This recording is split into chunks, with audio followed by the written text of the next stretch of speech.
సిరిసిల్లలో వస్త్రపస్త్రం ఆదుకుంటామని చెప్పి మాటలు చెప్పి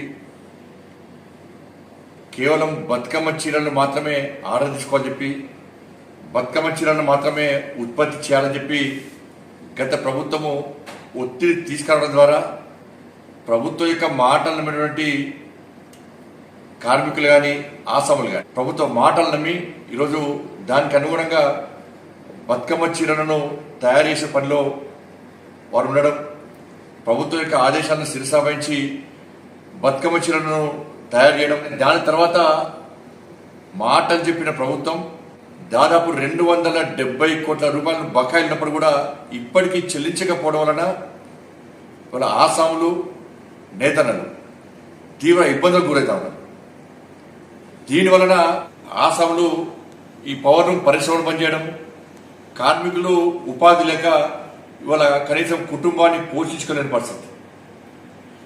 దీన్ని ఇబ్బందులను భరించలేక కుటుంబాలను పోషించుకోలేక బతకలేక అనేక ఇబ్బందులు పడుతున్నటువంటి ఆసాములు కానీ నేతన్నలందరూ కూడా గత 27 రోజులుగా ఇవాళ సిరిసిల్ల కేంద్రంగా ఆందోళన చేస్తూ ఉన్నారు. రకరకాల ఆందోళన చేస్తూ దాంతోపాటు చివరకు భిక్షాటన చేసి కుటుంబాన్ని పోషించుకునే పరిస్థితి రావడం ఇంతకంటే దురదృష్టకరం ఇంకోటి కాదు. 27 రోజులుగా వీళ్ళు ఆందోళన చేస్తున్నప్పుడు కూడా కాంగ్రెస్ పార్టీ ప్రభుత్వం కనీసం స్పందించిన దాఖలాలు. దీంతో పాటు అనేక ఇబ్బందులు గల ఆసాములు కానీ కార్మికులు కానీ ఎదుర్కొంటూ ఉంటారు. గత ప్రభుత్వం బీఆర్ఎస్ పార్టీ ప్రభుత్వం ఈ పవర్ లూమ్ కార్ఖానాలకు 50% విద్యుత్ సబ్సిడీ ఇస్తారని ప్రకటించిన తర్వాత తిరిగి బీఆర్ఎస్ పార్టీ నాయకుల కోర్టు వెళ్లి వాళ్ళు దీనికి వ్యతిరేకంగా కోర్టు ద్వారా ఉత్తర్వులు తీసుకొచ్చి వాళ్ళ పుట్టగొట్టిన విషయాన్ని ఈ సందర్భంగా మనం గుర్తించాల్సిన అవసరం ఉంది.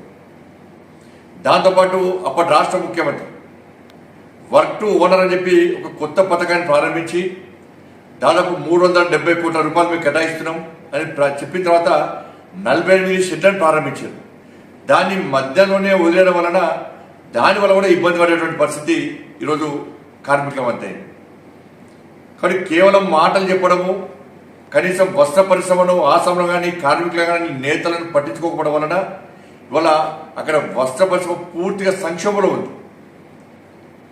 ఇటువంటి పరిస్థితుల్లో ఈ వస్త్ర పరిశ్రమను కాపాడుతున్న ప్రభుత్వాలు పాలకులు వీళ్ళ విషయంలో నిర్లక్ష్యంగా వహించడం వలన వాళ్ళు పడుతున్న ఇబ్బందులు అంతా ఇంత కాదు. కానీ ఇప్పటికైనా కూడా కాంగ్రెస్ పార్టీ ప్రభుత్వము గత ప్రభుత్వము ఈ వస్త్ర పరిశ్రమను ఏ విధంగా సంక్షోభం నెట్టింది, ఇవాళ ఆసాములను కానీ కార్మికులను కానీ ఏ విధంగా ఇబ్బంది పెట్టిందో దాన్ని గుర్తించి ఇప్పటికైనా వాళ్ళు చేస్తున్న సమ్మెను గుర్తించి దాన్ని పరిగణలోకి తీసుకొని రాష్ట్ర ప్రభుత్వం వెంటనే స్పందించాల్సిన అవసరం ఉంది. ఇవాళ వాళ్లకు బకాయి పడినటువంటి 270 కోట్ల రూపాయలు వెంటనే చెల్లించడం, 50% ఇలా పవర్ రూమ్ కార్ఖానాలకు విద్యుత్ సబ్సిడీ అందించడం, కార్మికులకు యానికి సంబంధించి 10% సబ్సిడీ ఇస్తున్నారు, దాన్ని కూడా ఇవ్వలేని పరిస్థితి. దాన్ని కూడా వెంటనే వారికి పునరుద్ధరించి వాళ్ళని కాపాడాల్సిన బాధ్యత ప్రభుత్వం మీద ఉంది. దాంతోపాటు తిరిగి వాళ్లకు వస్త్ర పరిశ్రమ కాపాడే విధానానికి చర్యలు తీసుకోవాల్సిన బాధ్యత రాష్ట్ర ప్రభుత్వం మీద ఉంది. కేంద్ర ప్రభుత్వం ఇప్పటికే RVM కింద ఇప్పటికే 69 లక్షల మీటర్ల బట్టను ఉత్పత్తి చేయడానికి ఆర్డర్ ఇవ్వడం జరిగింది.